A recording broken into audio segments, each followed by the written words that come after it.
kā parasti patiesi mēs varam izlūgties ar Pāvila vārdiem žēlastība jums un miers. No Dieva mūsu Tēva un no mūsu Kunga Jēzus Kristus. Un tiešām lūdzu, lai Dievs svētī mūsu pārunas un palīdz caur tām augt ticībā un viņa vārda dziļākā izpratnē, jo katram no mums ir savs dzīves stāsts, kurā apzināti vai neapzināti Dievs ir darbojies. Un visdažādākos veidos, bet arī caur savu vārdu. Un patiesi ir tik labi jūs atkal redzēt šādā fórumā, kas ir kādreiz bijis pirms ilgāka laika. Mēs neesam tikušies, bet gatavojamies kopā, kā baznīca pelnu trešdienai. Daži to pazīst kā lielo lūdzamo dienu, kā no senākiem laikiem. Un pirms šīs dienas paredzētā Pāvila vēstules, otrās vēstules korintiešiem teksta, kas ir domāts pelnu trešdienai, viņš tur runāja par to, kas ir Kristu, tas ir jauns radījums. Ka viss vecais ir pagājis, viss tapis jauns. Un varbūt mēs tiekam tā arī aicināti, kā no jauna skatīties uz tiem pašiem brīnišķīgiem Dieva vārdiem, kurus iepriekš pazīstam, kādreiz pat tik labi, kad maz ievērojam, ja domājam, ka būs kaut kas jauns, ko teikt par tiem. Bet turpat viņš sako, ka dēļ Kristus mēs esam apžēloti, atpestīti no grēka, un arī tad mēs esam ar to saņēmuši izlīgumu ar Dievu, un tādēļ esam arī viņa sūtņi, vai vēstnieki, angliski ambassadors. Un jā, tas bija tas vārds, kas agrā rītā deva man ideju, domu, rast kaut ko jaunu šo projektu. Pašai rūp kā ies, jo tas ir kaut kas jauns, bet es no visas sirds pateicos, kad es zinu, kad jums katram ir sava izpratne par Dieva vārdu, ko nozīmē, ka tev saka, ka tu esi viņa sūtnis vai viņa vēstnieks. Un es tādēļ iedomājos, kad mums būtu tik jauki dzirdēt, kā savā ticības dzīves svētceļojumā, jeb dzīves stāstā, šos vārdus varētu attiecināt uz to darbu, ko darīja Andris Teikmanis, kā vēstnieks no Latvijas valsts uz vairākām valstīm, bet arī Amerikā, ASV viņš kalpoja. Un tad mēs jau zinām arī, kad viņš bija arī prezidenta Levita kancelējas vadītājs, un arī bieži bija ar mums sarunās, ar mani sarunās, ar citiem, par to nozīmīgo laiku, kad mēs centamies iegūt mūsu baznīcā, kad būtu reģistrēta baznīca.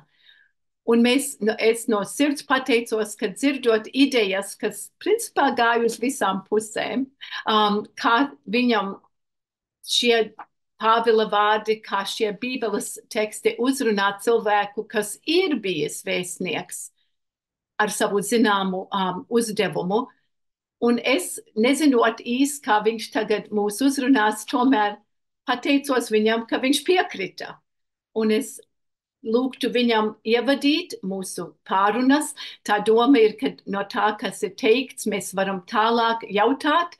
Mēs varam eventuāli arī iesaistīt arī Mateja evaņģēlija tekstu attiecībā uz pelnu trešdienu, bet ļausim viņam mūs uzrunāt vispirms ar lielu pateicību, ka viņš ir klāt. Lūdzu, Andre.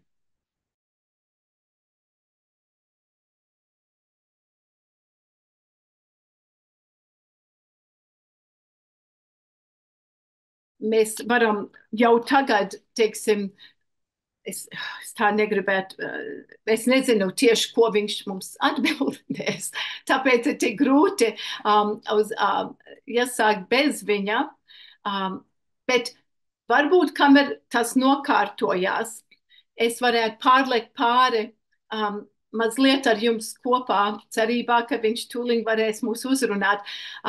Mazliet runāt par Jēzus mācību evaņģēlijā un par, teiksim, to, kā es to biju uztvērusi mūsu dzīvēs, ko viņš, tas ir no Mateja evaņģēlijā Kalnas prediķa. Un to viens teologs vispār, visu to Kalnas prediķu ir raksturojis par impossible possibility, neiespējamā iespējamība, ka mēs kā kristieši varētu sasniegt to, kas tur mums tiek mudināts, kā dzīvot, kā lūgt, kā nebūt uz ārpusi, it kā atpazīstami kā kristieši, kā viņš saka, liekuļi. Un tas ir ļoti spēcīgs teksts, mazliet atšķirīga doma sakarā ar to, kas ir vēstnieka uzdevums, un tur es ceru, ka mēs dabūsim apakaļ mūsu bijušo vēstnieku. Bet es aicinu arī pārdomāt, un mēs varam dalīties. Viens ļoti, ļoti interesants raksts, nu pat arī parādījās Christian Century, kur viena mācītāja, kura ir gadiem kalpojusi vienā draudzē, ir ļoti slima. Un varētu būt, ka tā ir pēdējā reize, kad viņa arī pati šoreiz nekā mācītāja, bet kā dievlūdzējs var būt klāt un saņemt pelnus uz pieri tajā pelnu trešdienas vakara dievkalpojumā. Un viņa prasīja, citā kontekstā, ne tieši attiecinot uz Mateja evaņģēlija tekstu, bet vai viņa prasīja, ko tas man nozīmē, kad man redzamā veidā es vēlos saņemt šo pelnu krustu pieri. Viņš ir apakaļ. Vai Andri iet labāk? Nu kā tagad ir, vai jūs tagad man dzirdiet? Jā, tad es beigšu. Mēs kaut kad varbūt tiksim apakaļ, bet es domāju, kamēr mēs lai nebūtu, kā saka, tukšs laiks, tad mēs varam domāt tālāk par Mateju. Bet labi, Andri, lūdzu. Tagad. Nu redz, jo teikt, ar telefonu tā lieta ir labāk nekā ar datoru. Absolūti. Paldies tev, lūdzu. Jā, es gribu teikt vispirms paldies, ka jūs man uzaicinājāt. Man prieks arī bija redzēt, tagad telefonā gan es neredzu, bet vismaz datorā es redzēju daudzas jaukas, pazīstamas sejas, draugus, kas ir tiešām visā pasaulē, gan Eiropā, gan Amerikā. Man prieks tiešām būt jūsu vidū. Un, manuprāt, tas, ka mums tuvoja tiešām laiks un jau pēc nedēļas būs pelnu trešdiena, tas ir vienmēr laiks, kas rosina pārdomāt, kur mēs esam, ko mēs gribam, kur mēs esam gājuši, kur mēs gribam iet. Un arī šī tēma, tā tēma, kas šodien ieskanējās par to, ka mēs esam vēstnieki. Es domāju, tā droši vien arī pa brīdiem pavada katru viņa dzīvē. Ir vēstnieki un ir vēstneši. Un vēstnieks tas ir amats. Tas varētu teikt, tas ir tāds birokrātisks amats. Amats, kas ir daļa no valsts civildienesta. Jā, tā ļoti, ļoti, ļoti cīniski. Ja? Bet, protams, vēstnieka misija ir daudz, daudz plašāka un tas ir arī aicinājums. Un es gribu teikt arī, ne katrs diplomāts var būt vēstnieks, jo iekāpt vēstnieku kurpēs ir diezgan sarežģīta lieta. Un tas ir aicinājums, un tā ir noteikti arī vēlēšanās. Un tāpēc es gribu padalīties ar jums par to, kā es varbūt esmu nonācis līdz šim te aicinājumam, līdz šai te izvēlei. Jo būtībā man tā izvēle varbūt jau tā kā brieda jau diezgan sen. Tā vēlēšanās strādāt diplomātijā man radās vēl tajā laikā, kad es mācījos vidusskolā. Es gan piedaru pie tās paaudzes, kurš, jau gan, jāsaka, paldies Dievam, gandrīz mazāko pusi esmu pavadījis padomju laikā. Lielāko pusi jau pēc. Bet man šī doma radās tiešām, ka es vēlētos kaut ko tādu darīt, vēl tad, kad es mācījos vidusskolā, un es tiešām tā ļoti nopietni gribēju apgūt šo profesiju un kļūt par diplomātu. Tas man likās tiešām interesanti, ne tikai tādēļ, ka tas ļauj iepazīt daudz citas zemes, kultūras un cilvēkus, bet arī, protams, jautājums par pārstāvību. Un es pat toreiz tas nemaz nebija tik vienkārši, un 11. klasē, pēdējā vidusskolas klasē ejot, es jau biju nokārtojis visus dokumentus, lai dotos uz Maskavu, izmācītos Maskavas diplomātijas institūtā. Un pašās beigās, kad it kā viss bija kārtībā, es varēju, kā saka, jau pirkt biļeti, un tad es sāku domāt, jā, bet kādu valsti es pārstāvēšu? Kādu es gribu pārstāvēt? Un tad es sapratu, ka es pilnīgi noteikti zinu, ka es kādu valsti es negribu pārstāvēt. Un tā valsts bija Padomju Savienība. Un tāpēc pēdējā brīdī, kad it kā likās durvis bija atvērts un es varēju jau tur doties, es pateicu, faktiski tā tos visus papīrus, kas bija rūpīgi gatavoti un ar lielām cīņām dabūti, izmetu, kā tagad mēdz teikt, apaļajā folderī un iestājos mūsu universitātes juridiskajā fakultātē. Un šo izvēli nekad neesmu nožēlojis, un tā man ir palīdzējusi visu manu mūžu. Bet, laikam jau ir jāsaka, tā bija mana griba, mana izvēle, bet kaut kādā mērā varbūt arī jāsaka, tā bija Dieva griba. Kad es atnācu atpakaļ pie tā, un laiks mainījās, un sākās atmoda, un mainījās arī Latvija, un es atnācu atpakaļ tur, kur kādreiz jaunībā biju vēlējies. Ienācu diplomātijā jau 90. gados, tātad, kā lai saka, tur kad 15 gadi vēlāk, nekā es to būtu varbūt gribējis, bet tomēr nonācu turpat, un tā es esmu pavadījis 25 gadus diplomātiskajā dienestā, un man ir bijusi tā iespēja pārstāvēt Latviju un Latvijas intereses, un to es esmu darījis ar vislielāko vēlmi un arī atbildību. Vēstnieks tiešām no vienas puses viņš, protams, rīkojās atbilstoši valsts interesēm, savas ārlietu ministrijas instrukcijām un uzdevumiem, bet vēstniekam vienmēr ir jābūt gatavam saprast, izprast un vēlēties pārstāvēt savas valsts intereses. Un tā ir tā labā sajūta būt ne tikai par vēstnieku, tas tā kā amata dēļ, bet arī par vēstnesi.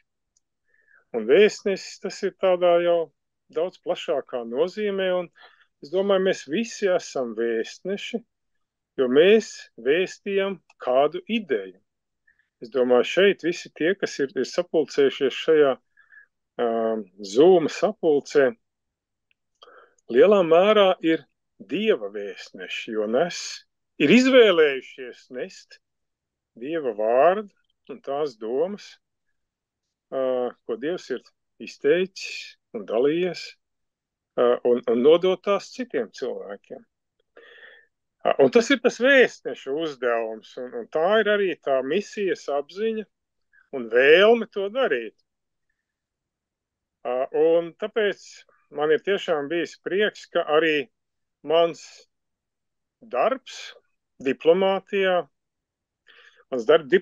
dažādās zemēs, ir arī kaut kādā mērā mani aizvedis pie Dieva, un man prieks arī bija redzēt šeit mūsu vidū Elīzu, kura Londonā mani tā tīri formāli arī iesvētīja.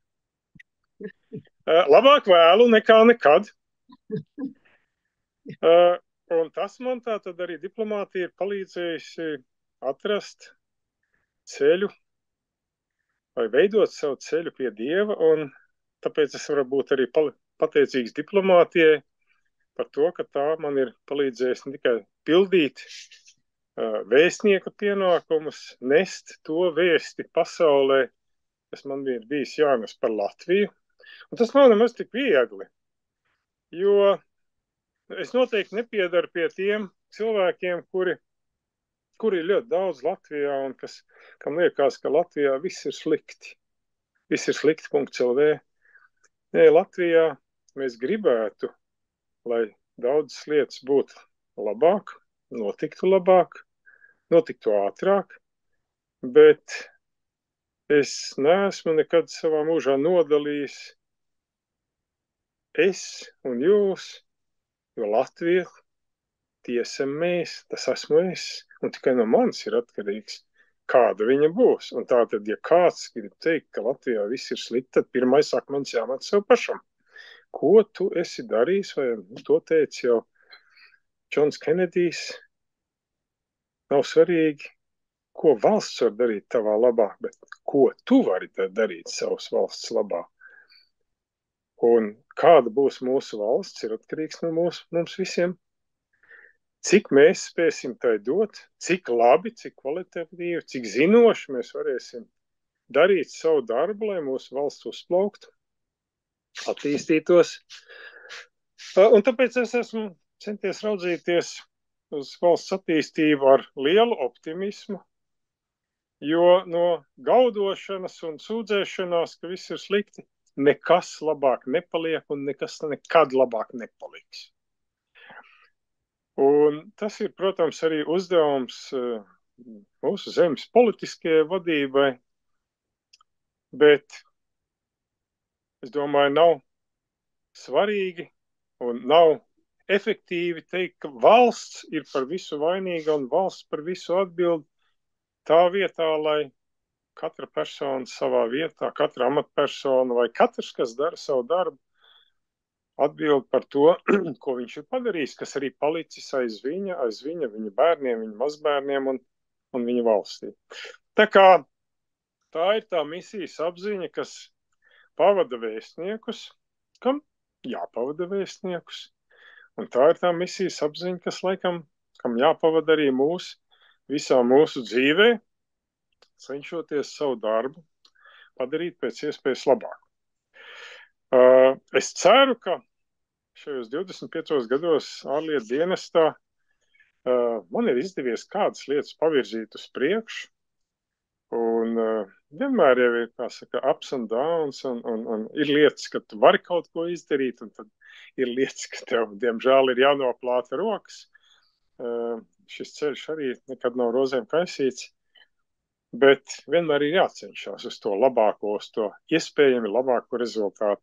Un tas ir tas vadmotīvs, kas man ir pavadījis manā dzīvē, un es domāju, tas ir arī pavadījis daudzus cilvēkus, un tāpēc arī tagad, kad esmu faktiski, var teikt, pabeidzis savas gaitas valsts dienestā, un varbūt varu justies daudz brīvāks un arī neatkarīgāks, un man neviens nevar iedot nekādas instrukcijas. Es varu mierīgi paskatīties uz to, kas ir bijis, un novērtēt to, kas ir bijis, un arī, protams, paskatīties uz savu valsti. Un es domāju, mums ir pietiekami daudz iemesla būt lepniem par savu valsti, bet gribēt vienmēr viņu padarīt labāku. Un šo sajūtu es jums arī visiem gribu novēlēt. Paldies! Paldies tev par tādu pārdomātu ievadu. Pirms es dodu vārdu citiem, man vienkārši prasīt jautājums, vai jebkad ir bijis tā, ka tev ir bijis grūti vēstīt to, kas tev ir jāvēsta, kad varbūt nav saskanējis ar tavām domām, kā to mēs kādreiz attiecinam uz baznīcu un to darbu, ko mēs darām, līdzīgi, cik labi mēs paši katrs būsim vēstnesis, ja pārstāvējuši Kristus mācību. No tā būs atkarīga arī mūsu baznīca, teiksim, kā viņa spēj savu darbu darīt. Vai ir bijis reizes, kur varbūt ir bijis konflikts, un kā tu sevi varēji to pārvarēt? Vai tev bija brīvība to mazliet ietērpt savos vārdos mazliet citādākā veidā? Jā, protams, ir arī brīži, Tas ir tas, kas nekad nav rakstīts vēstnieka job description, justies slikti par savu valsti. Arī tādi brīži ir un tādi brīži gadās. Un ir kādreiz arī slikta sajūta par valsts vadītājiem. Un priekš tam arī, protams, ir vēstnieki, kuri pēc tam, pēc kaut kāda notikuma viņi pastāsta. Īstenībā premjerministrs gribēja teikt to, vai ministrs domāja pateikt šo, un priekš tam ir diplomāti, lai šādas lietas palabotu.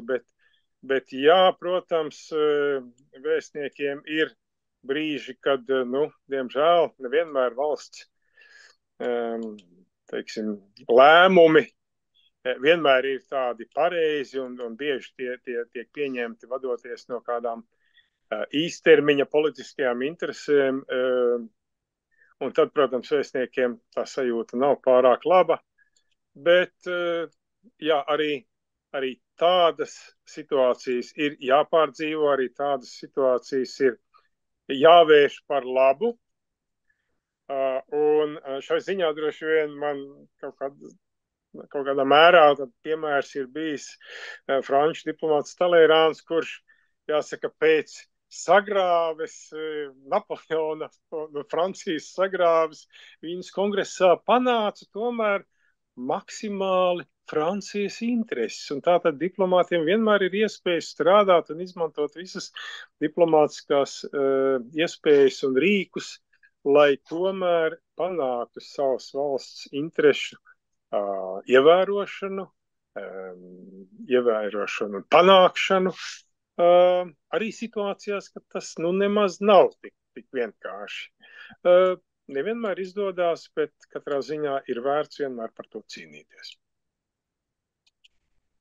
Vai būtu kādam vēl tieši ko prasīt mūsu viesim, mūsu vēstniekam bijušam Teikman kungam, jo mēs varam tad pacelt zināms jautājums līdzīgi sakarā ar ticības ziņu, ar baznīcu, ar vēst, ko mums jānes tik tagad tādā laikā, kad ne visi pat to vēlās dzirdēt. Ja ir gatavi to dzirdēt. Elīze, es redzu tavu roku, kā bijušā mācītāja viņam.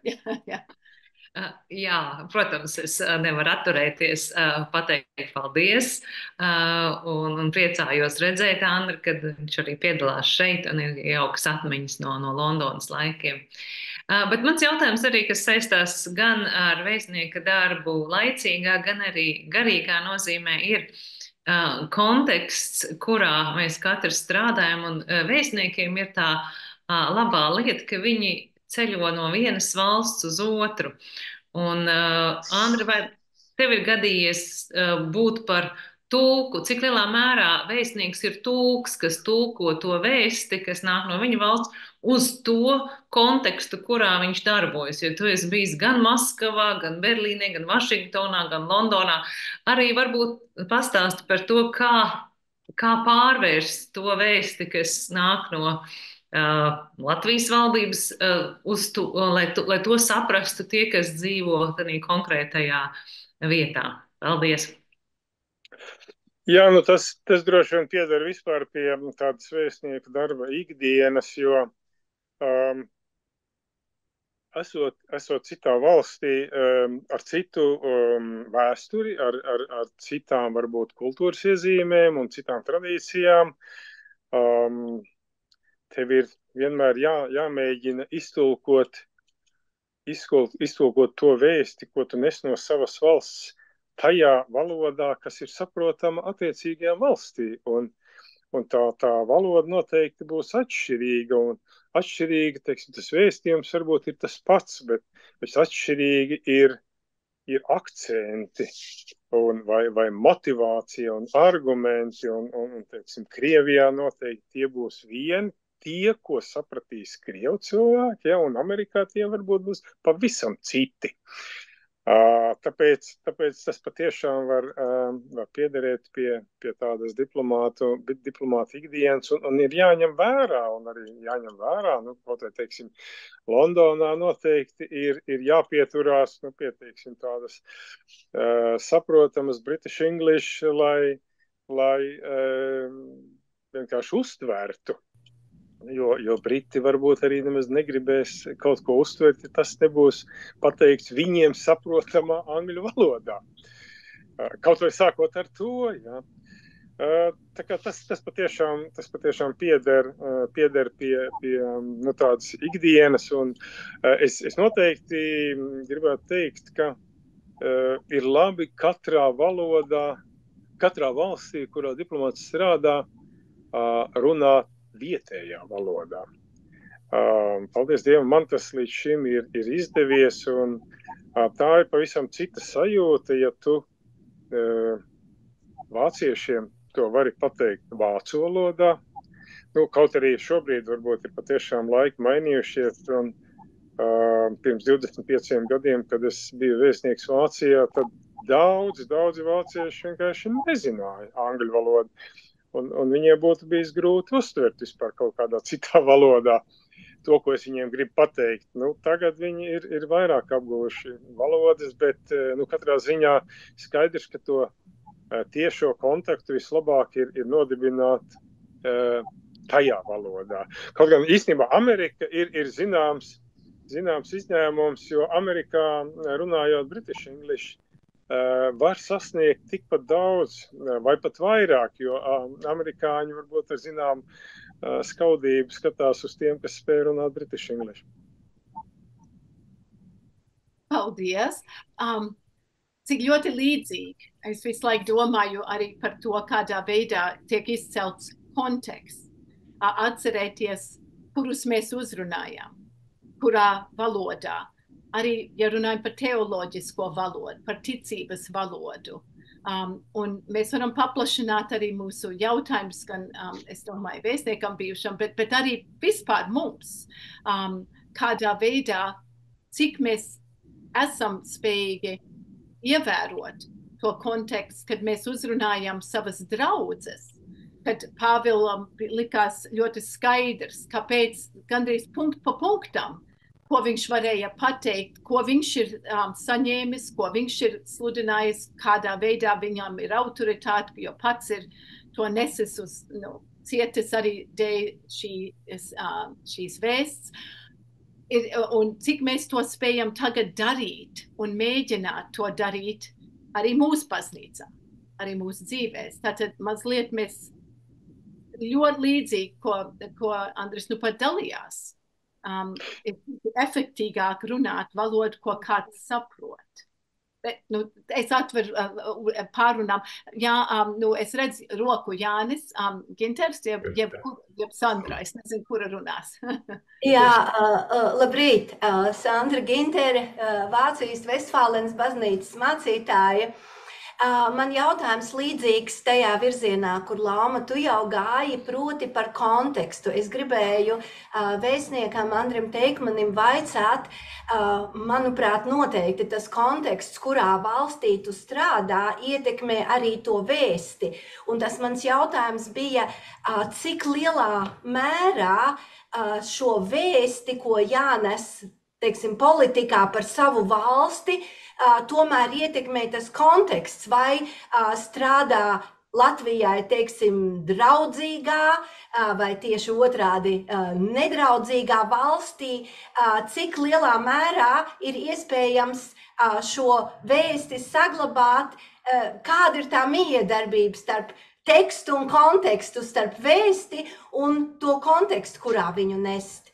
Jo es domāju, ka tas varētu attiekties arī uz kristīgo vēsti. Paldies, ja vēstnieks varētu atbildēt. Jā, es domāju, noteikti atšķirība ir. Un visvairāk, pilnīgi noteikti, es to sajūtu Krievijā, jo man ir iznācis strādāt, teiksim, vairumā valstu, kas ir draudzīgas Latvijai, gan Vācija, gan Francija, gan Amerika, gan Lielbritānija, bet Krievija tas ir pavisam kas cits.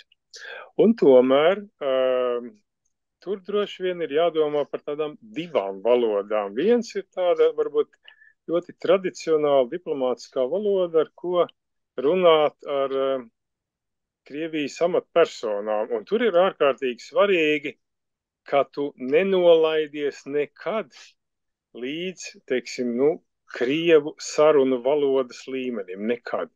Krievija ir ļoti labi profesionāli diplomāti. Patiešām to es konstatēju strādājot Maskavā. Diplomāti ir ļoti profesionāli, ļoti zinoši, ļoti labi sagatavoti. Un tāpēc ir vienkārši tāda, tā kā sacensība un interese ar viņiem strādāt. Tiešām tas ir interesanti. Bet pavisam kas cits ir Krievijas cilvēki, kuriem tu nes pavisam citu vēsti. Ja tu ar diplomātiem, tas ir varbūt tāda tradicionālās diplomātiskās tēmas, kas valda sarunās un arī izteicieni un diplomātiskā valoda, tad ar Krievijas cilvēkiem ir pavisam kas cits. Tev būtībā ir uzdevums veicināt viņu tādu pozitīvās jūtas, ja pat varbūt arī mīlestību.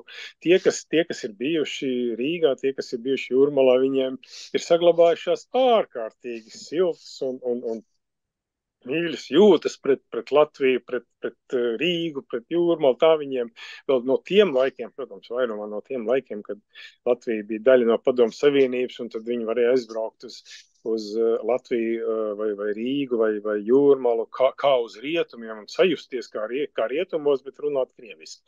Tas ir tas galvenais dzinulis, ja, un arī daudziem tas ir bijis arī brīvās Latvijas laikā, kad, viņi aizbrauc it kā uz citu valsti, bet var sarunāties savā valodā un jūtās ļoti labi.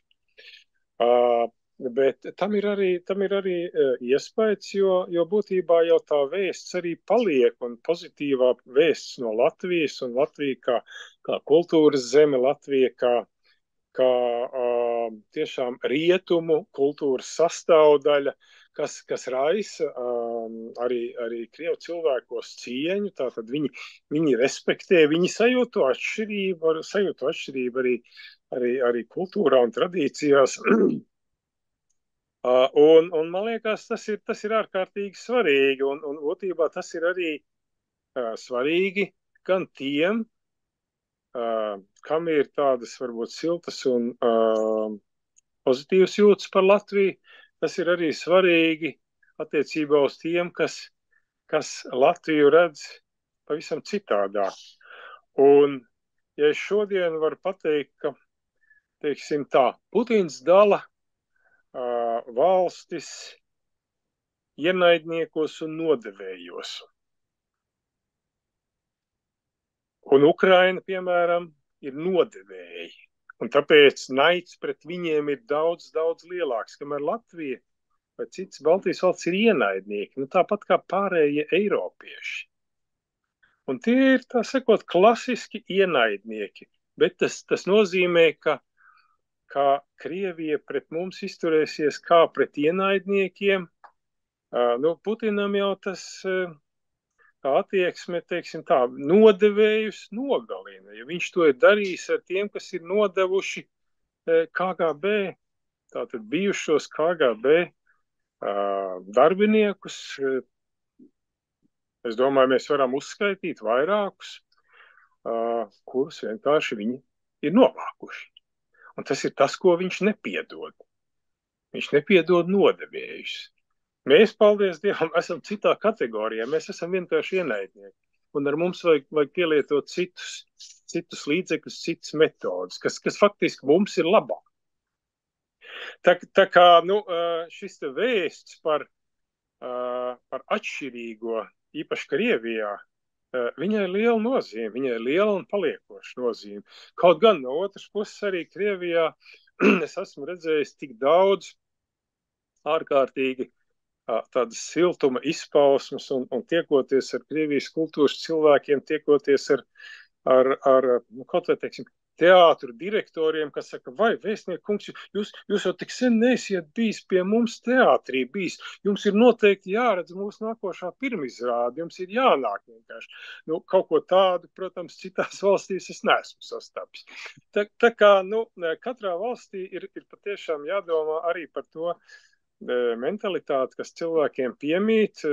Protams, ir jārēķinās arī, ka Krievijā, nu, varbūt pēc 1 vai 2 glāzītēm latvieši būs vislielākie draugi, bet pēc vairāk glāzītēm viņi kļūs par fašistiem. Arī tāds notiek. Tā kā visi šie te mainīgie aspekti ir jāņem vērā, un tādā ziņā, protams, ir daudz vieglāk strādāt, nu, tajās valstīs, kas ir daļa, pie kuras pieder arī Latvija, tātad pie šī te Rietuma Eiropas kultūras telpa, vai tā ir Vācija, vai tā ir Lielbritānija. Protams, ir milzīga atšķirības ar Vāciju un Lielbritāniju. Milzīga. Tāpat kā starp Vāciju un Franciju, lai kā viņi 50 gadus mēģinātu tuvoties viens otram un draudzēties, tas atšķirības nav pazudušas. Tā kā tas viss ir ar vēstniekam strādājot, ir jāņem vērā, nu, un jācenšas izmantot. Gribas atkal uzreiz attiecināt uz Pāvilu. Un mēs redzam, viņš arī laikam bija ļoti, ļoti liels diplomāts. Jūdiem mēs esam tāpēc kā jūds, nejūdiem tiem, kas nav zem bauslības, kā tas, kas ir zem bauslības, vājiem mēs esam tāpēc kā vājš. Nu, vienkārši katrā vietā, nu, domājot par mūsu katra ticību un mūsu baznīcas lielo uzdevumu misiju, no vienas puses kādi varētu teikt, ka mēs tādā veidā, kas tad tu īsti esi? Ja tu katrā vietā no pozitīvās puses mēs sakam, mēs ievērojam kontekstu, mēs uzrunājam viņus īstā valodā, bet viņam jau arī pārmetā. Atceraties, viņš teica, nē, mans jā ir jā un mans nē ir nē. Jo kādreiz var tur sajūgt, kurš tad tu esi un evaņģēlija kontekstā, kas ir trešdienai, tie arī taču bija jūdi, ko Jēzus sauc par liekuļiem, kas uz ārpus izrādās tādi un iekšēji ir pavisam kas cits. Bet, nu, tas ir līdzīgi, bet Pāvils ļoti kontekstuāli mēģināja, lai visus, ko viņš varētu, vest pie Kristus. Tas bija viņa galvenais mērķis. Vai es neredzu, vai kāds lūdzu grib vēl kaut ko prasīt, pārdomāt kopā ar vēstniekām? Es varētu būt tik daudz un dažādi tie jautājumi. Nav roka neviena. Jā, ir Jāna. Jāna, ok, es neredzēju. Paldies. Jā, labdien, un jauki jūs redzēt atkal, un sevišķi mūsu vidū šeit tādā globālā kontekstā. Man ir faktiski tāds līdzīgs jautājums, bet bišķi savādāks, un neminot nevienu valsti specifiski, protams. Bet ja ir tā, arī šajā rietumu kultūras telpā, par ko jūs runājāt, Teikmaņa kungs, jūs būtu vēstnieks tādā valstī, kur jums liktos, ka režīms vai valdība ir pilnīgi nepieņemami, jeb teiksim, politiski to absolūti nevarētu piekrist tam, par ko runā prezidents vai premjerministrs vai kas. Tas taču vēstniekam arī ir šausmīgi grūti, vai ne? Ja nākās sastapties ar režīmu, kur vienkārši gribētos ņemt āmuru un sist pa galvu, bet tev ir tomēr jābūt diplomātam un tu nedrīkst teikt, tās visi muļķības, bet kaut kādā veidā jānotur sava pozīcija, bet jāsaglabā tas diplomatijas pieklājības normas, teiksim. Jā, nu tā ir tā milzīgā diplomāta priekšrocība, jo mums ir jātiekās vienalga vai tu strādā par vēstnieku pastāvīgi vai vienkārši dodies tikties ar citu valstu pārstāvjiem. Tās valsts vienmēr ir dažādas. Un tu vari pilnīgi skaidri redzēt, arī šodien, teiksim, tiekoties ar, neminēsim vārdā lielas pasaules lielvaras, kur tu redzi, ka tā domāšana ir pilnīgi atšķirīga. Varbūt tas ir pat vēl interesantāk, un tad tu vari sajust varbūt kaut kādu arī priekšrocību vai privilēģiju pārstāvot varbūt nelielu, bet ļoti stingri demokrātisku valsti. Un tas faktiski vairo tavu pašapziņu, tavu pozīciju stiprina un tavus spēkus, ka tev ir tā priekšrocība, ka tu vari atļauties teikt to, ko tu domā. Jo tu jau, tu nevari pārstāvēt valsti, ja tu nedomā atbilstoši tiem pamatprincipiem, uz kā šī valsts ir būvēta.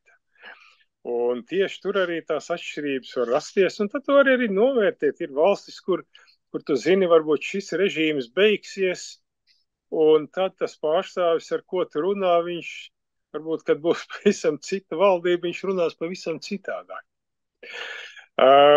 Ir tādi, kuri nemainīsies, kuriem tā ir pārliecība.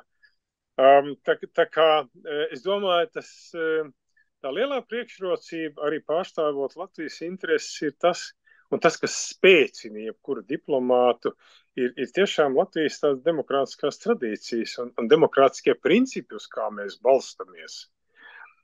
Tas patiešām dod spēku. Pārējais jau faktiski, tas ir tāds biznes, ja tev ir kaut kas jāpanāk kādā valstī, piemēram, jāpanāk tās valsts atbalsts kaut kādai mūsu pozīcijai, tad tu vienkārši nav īsti starpība, var tās valsts politika būt pilnīgi pretēja, bet cik tālu tu ar viņu runā, tev ir jāpanāk tā, lai arī šī valsts, kas varbūt ļoti atšķirīga, tomēr pieņem lēmumu atbilstoši tavas valsts interesēm. Es domāju, to mūsu kolēģi diplomāti pašlaik ļoti daudz sajūt, piemēram, negociējot atbalstu visā pasaulē par Latvijas ceļu uz ANO drošības padomi. Tātad vēlēšanas būs pēc vairāk kā pēc gada, pēc pusotra gada apmēram. Un, protams, pašlaik notiek tāda diezgan intensīva kampaņa visās pasaules valstīs, lielās un mazās, gan Ķīnā, gan Tuvalu, lai visas šīs valsts, kurai katrai ir viena balss, nobalsot par Latvijas kandidatūru ANO drošības padomē. Un tās valstis pilnīgi noteikti ir dažādas, bet mūs interesē, lai viņu balss, nevis ko viņas domā, par to vai citu politisku jautājumu, bet konkrēti mūs interesē, lai viņus atbalstītu Latviju. Tā kā tas ir tāds diplomātijas ikdienas bizness. Tev ir jāpanāk konkrēta lieta, un tu meklē argumentus, lai to panāktu. Bet protams, kopumā ņemot, es teiktu, mēs tiešām dzīvojam ārkārtīgi sarežģītā laikā pašlaik, kad varbūt daudziem ir kaut kā tas virziens mazliet kļuvis miglains, un tā tas notiek daudzās valstīs, un es domāju, ka tas ir arī tādas zināmas sekas no tiem globālajiem procesiem, ļoti straujajiem globālajiem procesiem, kas notika pasaulē pēc augstā kara beigām. Un tad varbūt arī daudzi politiķi kaut kā paļāvās, ka tad diplomātija, tirzniecība un vēlme uzturēt labas attiecības un vēlme nekarot sakārtos visas lietas pat par sevi. Un izrādījās, ka tā nemaz nav. Un nemaz tā visas valstis tā nedomā, un to mēs šobrīd varam redzēt tajā šausmīgajā karā Ukrainā, ka visām valstīm tomēr šīs intereses nav orientētas uz labām attiecībām un starptautiskajos noteikumos balstītu pasaules kārtību, un daudz vēlētos nokļūt atpakaļ pie augstā kara laika, bloku apziņas vai vispār, teiksim, lielvalstu diktāta pasaulē, tu nevari iekāpt divreiz vienā upē, bet arī tie procesi, kas ir notikuši pa šo laiku pasaulē, īpaši migrācija, globālā migrācija, un tā ar katru gadu ir palielinājusies, un tā ir arī ietekmējusi daudz cilvēkus pasaulē, un mēs varam redzēt, ka arī nacionālās politikas, kas it kā ļoti lielas cerības lika uz šo te globālo sadarbību, tagad ir tā kā atdūrušās pret tādām reakcijām, es pat teiktu viņu pilsoņu, viņu vēlētāju reakcijām par to, ka vēlētāji pilsoņi nemaz negrib, lai šī tautu sajaukšanās notiktu tik strauji. Un to mēs redzam Eiropā, un to mēs redzam populismu pieaugumā, to mēs redzam Eiropas valstīs, to mēs redzam Amerikā, un pašlaik Amerikā jo sevišķi, kad notiek priekšvēlēšana cīņa, un tā, es domāju, arī vēl vairāk sāsināsies. Starp citu, šodien es par to runāju arī Delfos. Man lūdzu komentēt, kāda ir Amerikas situācija priekšvēlēšana cīņās un ko mēs no tā varam sagaidīt. Katrā ziņā nav vienkārši, varbūt augstā kara gados īstenībā politiķiem bija vieglāka dzīve. Tad bija skaidrs, kurš ir savējies, kurš ir ienaidnieks, bet šobrīd tā situācija ir daudz grūtāka, un tāpēc, varbūt arī sarežģītāks uzdevums ir arī diplomātiem. Tur ir arī sekas tam, kas pat bija teikts, un atkal es visu laiku mēģinu attiecināt arī uz mūsu pārdomām par pelnu trešdienas nozīmi mums arī baznīcai, un par to, kā mēs nesam tālāk Kristus žēlastības un mīlestības vēsti, tur, kur it sevišķi es gandrīz gribu teikt ASV kontekstā, bet citur arī, kur ceļās naidā viens pret otru, kur nav gandrīz vairs sarunas, ir vienkārši uzreiz strīdi, kur kādā veidā, tas ir mūsu tā kā arī izaicinājums, es teiktu garīgi, kur vēl Pāvila gadījumā, kur viņi tad zināja, viņš ir ienaidnieks un galā tiksim no viņa vaļā, tie, kas bija pie varas. Bet mūsu gadījumā, kad simteņiem ilgi, kā tas konteksts, kā mainīgos apstākļos mēs pastāvam, un es ticu, ka daļēji tas ir arī pa vienam, kad pašam sev ir jāpārbauda sevi, arī kā Jēzus Kalnas prediķī uzstāda tādu normu, kas ir ļoti grūti varbūt jebkuram sasniegt, bet tas ir kādēļ, kā arī vēstnieks man teica no sākuma, ka tas aicina dziļāk pārdomāt, ko mēs esam iepriekš darījuši, kā mēs varētu atšķirīgi. Un vienkārši vēl prasot uz jautājumu, es gribēju pabeigt to, kamēr Andris bija prom, mēģinot, paldies Dievam, dabūt labāk skaņu. Tas stāsts par to sievieti, kas sev mācītāji, kas prasīja sev vispār izraisīja, kāpēc mums ir svarīgi, kad redz, kad mēs esam saņēmuši pelnus, vai tā ir ārešķība. Vai tas ir kaut kas, ko Jēzus teikt, es tev teicu, ej savā kambarī, nerādies uz ārpus, ka tev jālūdz, nerādies gavēņu laikā, lai neviens nezin, ka tu gavē. Un tie ir tādi atkal citādāk jautājumi, kāpēc mums tas ir svarīgi, vai tas ir, lai mēs Dieva priekšā zemotos, jā, bet tad, kad mēs ejam ārā un mēs rādam, mēs esam arī tādi viņa vēstneši, vai ne, viņa tur cerībā, ka kāds prasīs mums, kāpēc tev tas tā? Bet vai kādam vēl kādi jautājumi, vai tu par to, vai par ko citu? Es zinu, ka laiks ir skrējis. Daira, lūdzu, es redzu tavu roku. Jā. Paldies. Un jautājums no Lielbritānijas mācītāju vidus Anglijā un Ziemeļos, un mēs esam tikušies arī Straumēnos, un prieks redzēt. Un sveiciens no mana vīra Viesturu Vāveres, kurš sasirdis šodien. Mans jautājums ir tāds, ka esot Lielbritānijā, jūs noteikti pamanījāt to milzīgo jauno latviešu, kā mēs sakam, skaitu šeit.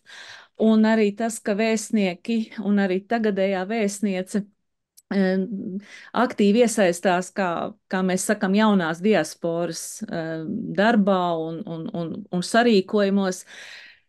Ko jūs tādā kontekstā teiktu, kā mūsu tautiešiem šeit, ko jūs viņiem tagad sacītu esošajos apstākļos, gan saistībā ar karu Ukrainā, gan jo mums cilvēki ir tādi apmulsuši šobrīd, ja varbūt vienu brīdi bija tā doma atgriezties un veidot dzīvi atkal atpakaļ, tad tagad ir šaubas un ir iesākta dzīve šeit, un mēs saskaramies ar tādiem jautājumiem un arī mūsu kā arhibīskaps saka, evaņģēlija vēsts, sludināšana, un tas viss ir tādā apmulsumā šobrīd, ja? Vai būtu kāds, kā jūs tagad runātu ar mūsu tautiešiem, ko jūs viņiem teiktu? Ļoti vispārīgs jautājums. Jā, es pametu Lielbritāniju uzreiz pēc Brexit referendumu. Un tāpat kā man toreiz bija lielas šaubas, vai tas ir tāds pareizs lēmums vai gadsimta kļūda. Man jāsaka, arī šobrīd manas domas nav mainījušās, un es domāju, ka tā patiešām bija Britu kļūda, milzīga, fundamentāla kļūda, bet tas bija viņu lēmums, un tur vismaz tuvākajā nākotnē es nesagaidu, ka kaut kas varētu mainīties. Es tā arī joprojām neredzu tos pozitīvos ieguvumus, ko Lielbritānija būtu saņēmusi no šīta lēmuma. Es domāju, ka tas viens no arī toreiz galvenajiem argumentiem, kāpēc ir nepieciešams Brexits, bija migrācija. Migrācija pa šiem gadiem ir tikai palielinājusies, tikai ar to starpību, ka ir mazāk migrantu no Eiropas, bet ir vairāk migrantu no trešajām valstīm. Un kāds ir ieguvums no tā, lai spriež Briti paši, tiem latviešiem, kas izmantoja iespēju jau sākot ar gadiem uzreiz pēc mūsu iestāšanās Eiropas Savienībā, kad Lielbritānija neuzlika nekādas barjeras vai šķēršļus vai ierobežojumus brīvai darbspēku kustībai un arī īpaši ekonomiskās krīzes laikā. Šo latviešu bija tiešām daudz, un es ārkārtīgi daudz tikos ar viņiem jau toreiz un uzklausīju viņus, un es teicu to toreiz, es to varu teikt arī tagad. Neaizmirstiet, kas jūs esiet. Un es esmu vienmēr priecājies par tām latviešu skoliņām, kas radās no jaunās vietās, jo pamatā jau māmiņas vēlējās uzturēt latviešu valodu saviem bērniem un mācīt valodu, uzturēt tradīcijas, neaizmirst latviskās tradīcijas, jo tas ir tieši tas, kas mūs notur par latviešiem, kas notur mūsu saknes, un bez saknēm mēs īsti nebūsim nekas. To es varu teikt arī tāpēc, ka es esmu redzējis pavisam tos pretējās tendences, kad latvieši, kuri ir aizbraukuši, varbūt pāris gadus nodzīvojuši Anglijā un tā lāga vēl paši nav iemācījušies angļu valodu un runāt samērā slikti, bet toties lepni saka, mani bērni gan vairs nerunā latviski, viņi runā tikai angliski, un man bija tik ļoti žēl tās ģimenes, jo es sapratu īpaši šai gadījumā tas patiešām attiecās uz Angliju. Es domāju, mīļie cilvēki, vai tiešām jūs nesaprotiet, ka Angļiem jūs arī nākamajās paudzēs paliksiet ārzemnieki un otršķirs cilvēki. Tā tas, diemžēl, ir. Angļus neizmainīsim, un jūs nekad par Angļiem nekļūsiet, bet jūs vairs nebūsiet arī latvieši. Un kas tad jūs būsiet? Un tās latviskās saknes ir tās, kuras mēs nekad nedrīkstam aizmirst. Un es domāju, ka šis ir tas brīdis, un arī laiks, kad faktiski Latvijā daudzas lietas sakārtojās, varbūt lēnāk, varbūt mēs gribētu, lai tas notiek ātrāk, bet es domāju, ka šobrīd mums nav pamata šaubīties, pieņemt lēmumu atgriezties. Tādu cilvēku viņi ir un atgriežas, arī no Anglijas atgriežas. Viņu nav daudz, viņu varētu būt vairāk. Algas Latvijā pieaug, jā, viņas nav tik lielas kā Anglijā, bet arī izdevumi nav tik lieli kā Anglijā. Latvijā prasības pēc sociālās un kultūras dzīves ir daudz augstākas nekā dzīvojot Anglijā. Latvijā tie cilvēki nekad mūžā nedzīvotu tādos apstākļos, kādos viņi ir gatavi dzīvot Anglijā. Dzīvojot vienā istabā pat vairāk cilvēki un faktiski visu savu laiku pavadot tikai darbam un naudas pelnīšanai. Un nebaudot nekādas arī kultūras vērtības. Jā, protams, ir viena daļa, bet viņa salīdzinoši nav liela, kas ir tiešām aktīva arī latvietības kopšanā un uzturēšanā un valodas uzturēšanā, latviešu kultūras dzīvē, bet salīdzinoši viņa nemaz nav tik daudz. Tā kā protams, ja cilvēki ir aizbraukuši, lai pelnītu naudu. Es gribu teikt, ka šobrīd naudu var nopelnīt arī Latvijā, un Latvijā nav pamata domāt, ka mūsu tuvākā nākotne un arī tālākā nākotne būtu vairāk apdraudēta nekā kādai citai Eiropas valstī. Es domāju, pilnīgi noteikti mēs varam teikt, ka mums kara draudi reāli nepastāv. Jā, protams, mēs par to runājam un mēs sakam, mums ir jābūt gataviem. Jābūt gataviem ir gan Latvijā, gan Luksemburgā. Jābūt gataviem ir Eiropā. Tā augstā kara robeža, diemžēl, ir atgriezies, viņi iet pa citu līniju, bet augstā kara laiks bija arī kaut kādā mērā laiks, kad Eiropa visstraujāk attīstījās un attīstījās tieši Eiropas integrācijas virzienā un arī ekonomiskā uzplaukuma virzienā. Kaut arī visu laiku pastāvēja draudi, ka varētu izcelties karš ar Padomju Savienību. Tas nenotika.